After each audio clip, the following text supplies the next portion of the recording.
Hi, everybody. I'm Dan Wells. I write horror, fantasy, and science fiction, and I talk about games on the internet.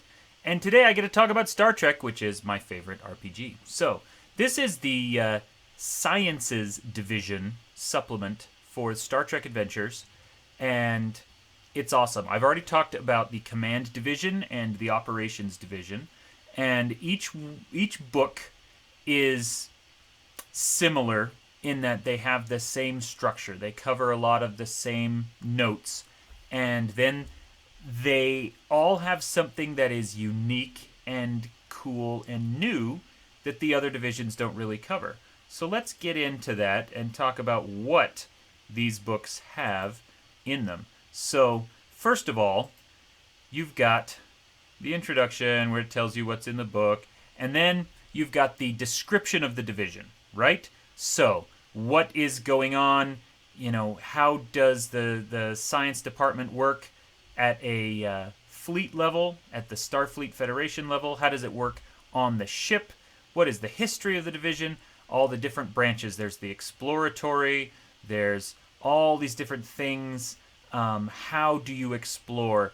What are the ideas to consider and the ramifications of space exploration in the Star Trek universe? How do you use all of that? And then it'll talk about different groups within there, and here we go into another group just about science itself. What does a science vessel do?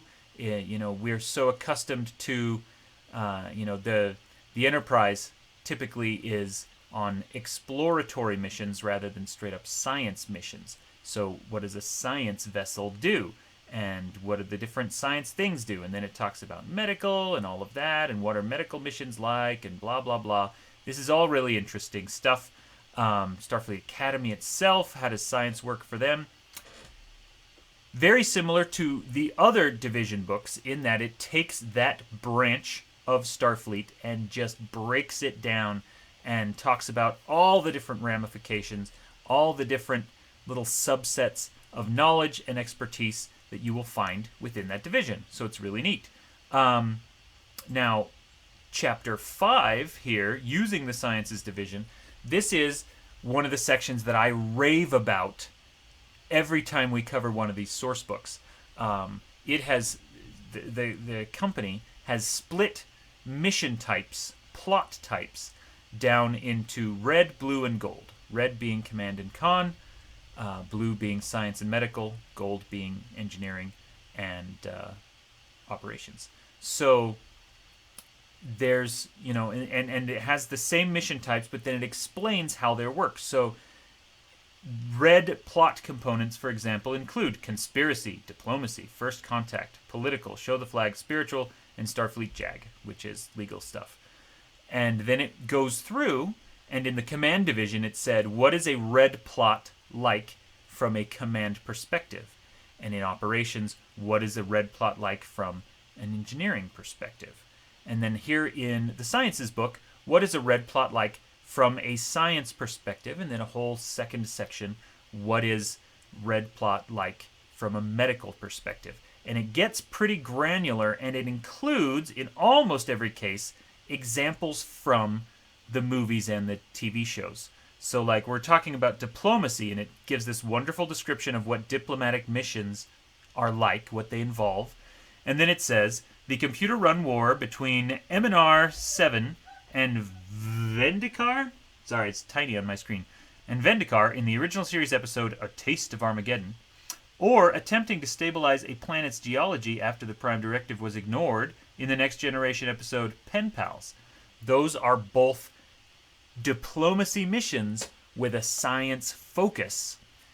Pen Pals is a terrible episode, but ignore the quality of it and just look at the mission itself that they are doing, and that's the kind of thing. And so it does that for all of the red plot missions for both science and medical, and then it has all of the blue plots and all of the gold plots for both science and medical. Really fantastic section. It's in every book, but it is new information in every book geared toward the specific thing. And so taking all three of these chapters combined across the 3 different source books, you've got just an unbelievable resource of what kinds of missions to put together, what they are like, how you can tailor a given mission toward a specific department or even a specific character. Let's say your doctor hasn't had much to do for a while. Here's perfect advice on how to have a medical focused mission that is still going to involve like your captain or your pilot or whoever else you need to bring in. So really great stuff, and I love it all. Let's look at Science Division characters. This is back to Chapter 3, and this is similar to that Chapter 2 in that it's going through and just kind of giving a lot of backstory, but this time it's not general. It is focused specifically on how to create characters and what the characters are like. So it here walks you through the life path, which is the character creation system for the game, and gives little bits of advice. And sometimes it's just like, yep, step 2 is normal, go for it. And other times it says, step 4, which is where you step 4 is the academy section. It is the education that your character has gone through. And so for a science or medical character, that obviously is going to matter a lot. And so this is the section on science characters. Rather than just straight up science officer training, you can have these other choices. Maybe you are a university alumni, or maybe you were in research internship. And so that changes the way character creation works. It's some fun new character options, which is really good. Then, it describes what the different science scores mean. How does science interact with the other things? And this is another great one where it gives, in every case, examples of how this, from the shows. So, like, science and command. Who's a good science command one? Well, obviously Janeway and Jean-Luc Picard are the 2 that they talk about. Janeway was literally a science officer before she became a commander.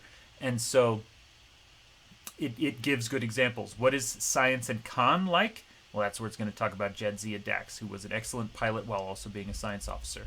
And so it goes through that whole thing. Then you've got a bunch of new focuses. Now, focuses are kind of like skills in the game. So, for example, it says archaeology here.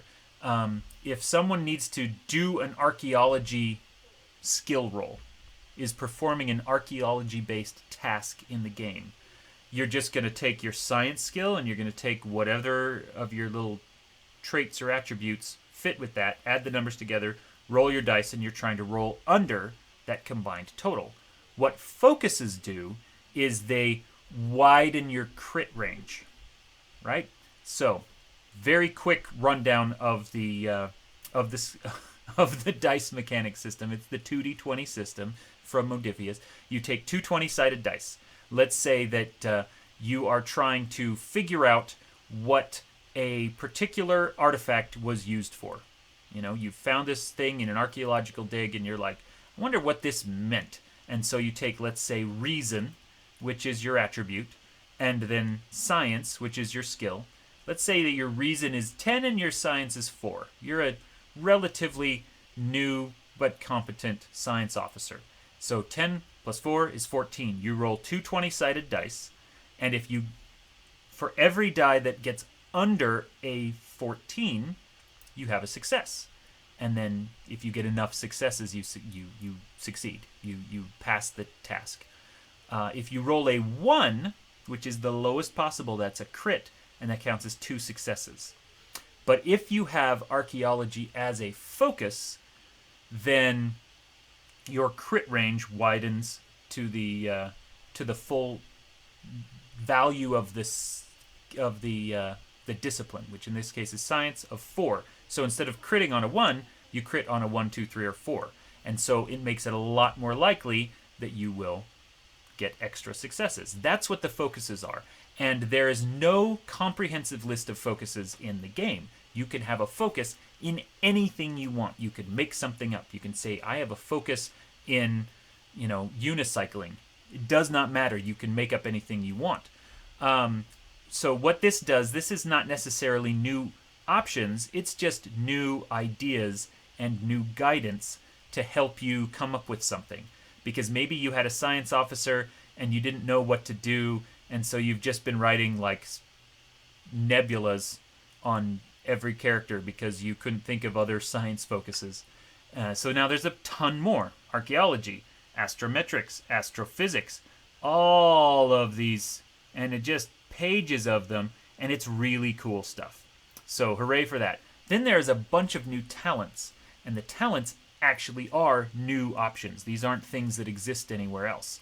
And so if you use the online character creator, you just look up Star Trek Adventures character creator, it'll take you right to their online one.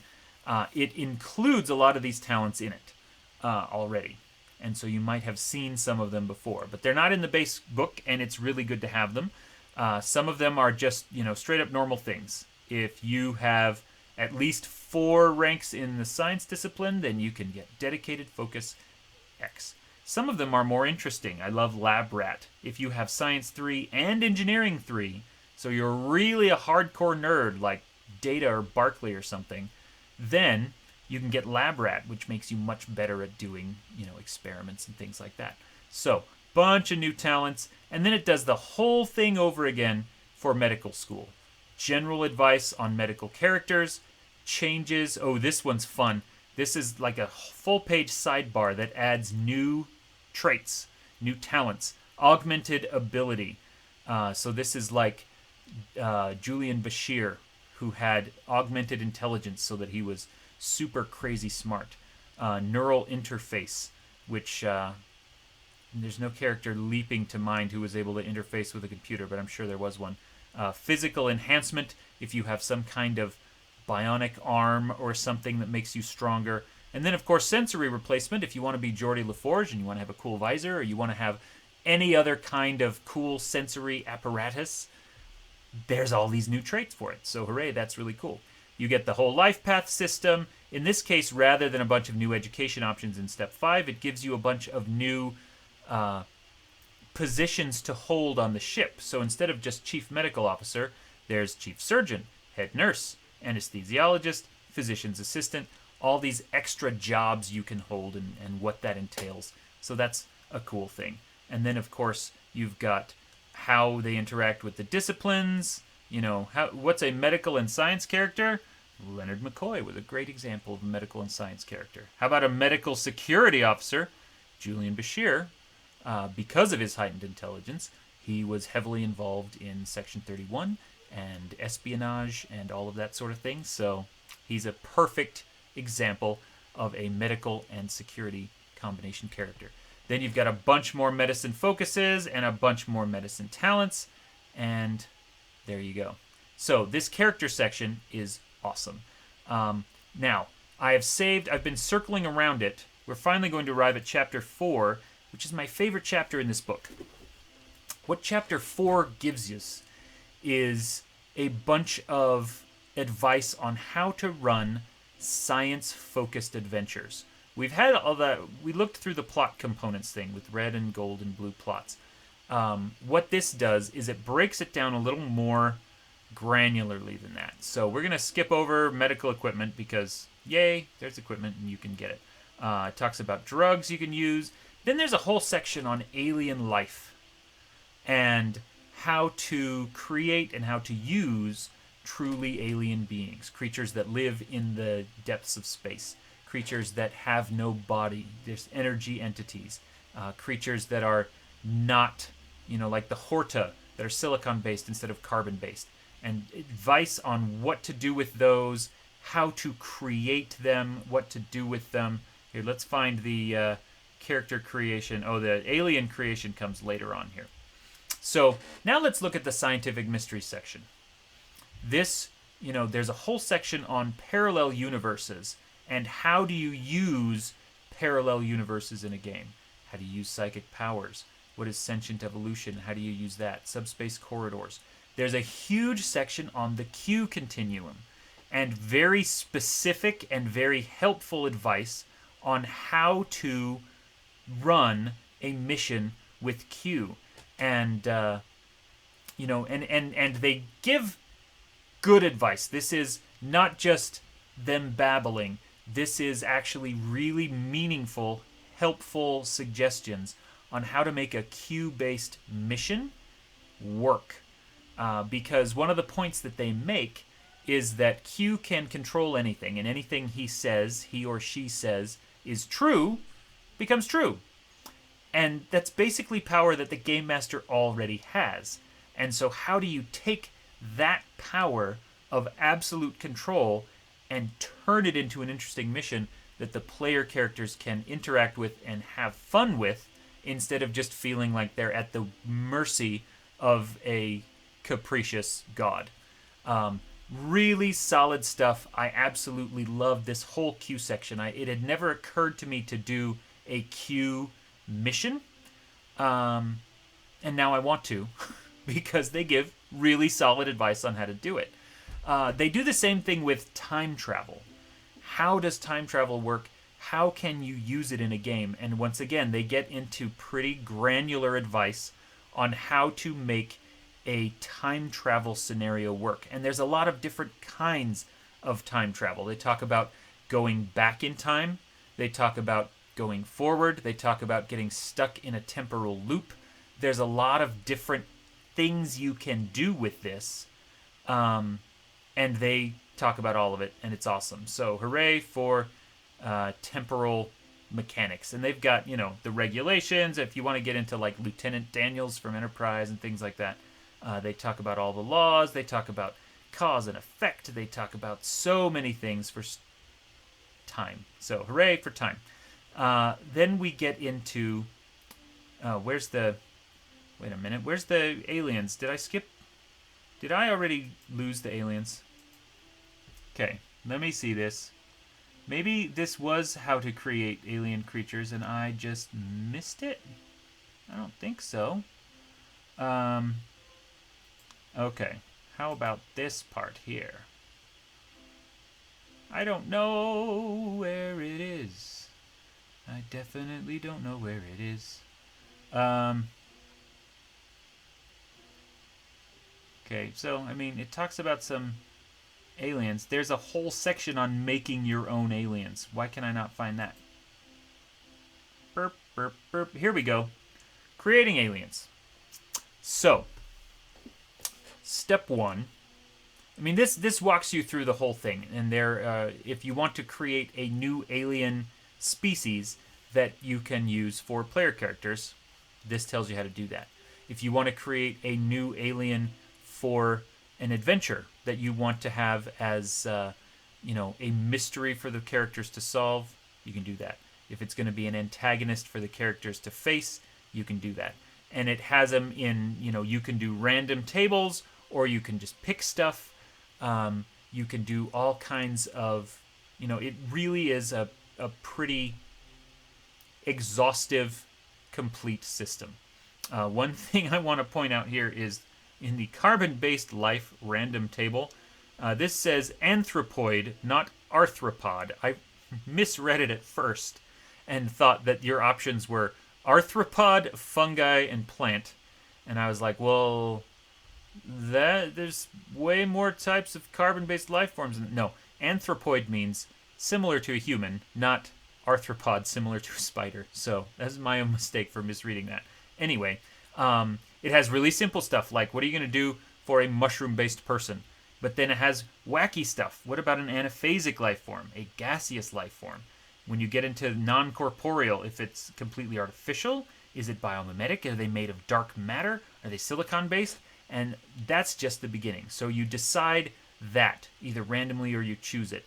And then you go into, what kind of environment are they designed to work in, which incidentally has a really great description of the different types of worlds. Class M planets, of course, being very Earth-like. What do the other ones mean? I've never known that, which now I do. Okay, culture. What kind of a culture do they have? And what they, the way they have expressed this is, what do they value as a people? Is discovery and exploration one of their primary cultural values? Or is it affluence? Is it purity? What are they searching for? What do they strive toward? And then you've got little finishing touches that you can tack on there. and then special rules you can add, little traits like, are they, do they have keen senses, or do they have, are they particularly dangerous or menacing, or things like that. So, and then it gives examples, of, and back here it's talking about, in this example, the guy wants to make his own little dark matter thing, and then they show what the dark matter species would look like, and anyway, it's great. You've also got a lot of super, super useful information about environmental hazards. Which are the kinds of things that everyone is going to face, whether it is a science-based mission or not. But because overcoming those hazards is often the science officer's job, that's why they're in this book. So you've got atmospheric conditions, you've got weird gravity conditions, you've got biological hazards. It talks about different diseases in here, different weather effects. The whole thing is great. This whole chapter about using Science Division is wonderful. Anyway, last of all, but not least by any sense, is the Sciences Personnel. This is the NPC section, and it starts off with big names like, Dr. Daystrom, Carol, Marcus, Zimmerman, like all these big names, Nooney and Soong, that we know from the series as famous scientists. And then eventually you get Zephram, friggin' Cochrane, look at that. And then you get into the more kind of generic ones. You need a Federation Science Counselor, there you go. You need a Starfleet Research Scientist, and just page after page of all these different science officers, of different kinds and types, and with the ability to specialize them into certain things. So really, it's just fantastic stuff, and I love it. Anyway, this has been the Star Trek Adventures Sciences Division book, and it's a wonderful book. So hooray for that. I say this every time. Star Trek Adventures is my favorite RPG right now. It's one of my favorite IPs in the world. I'm just a huge Star Trek fan, and this game captures the feel of it and the thrill and the joy that Star Trek can bring to storytelling. And this book is a good example of how to do that, and a really solid book full of legitimately useful advice on how to run science-focused games and missions. I consider all three of these divisions source books to be must-buys for the Star Trek RPG, especially if you as a game master or any of your characters are especially interested in science and science-based missions, science and medicine both. It's invaluable. So anyway, this is great stuff. Hooray for Star Trek Adventures and the Sciences Division. Thank you so much for watching this review. I am Dan Wells, and you are awesome.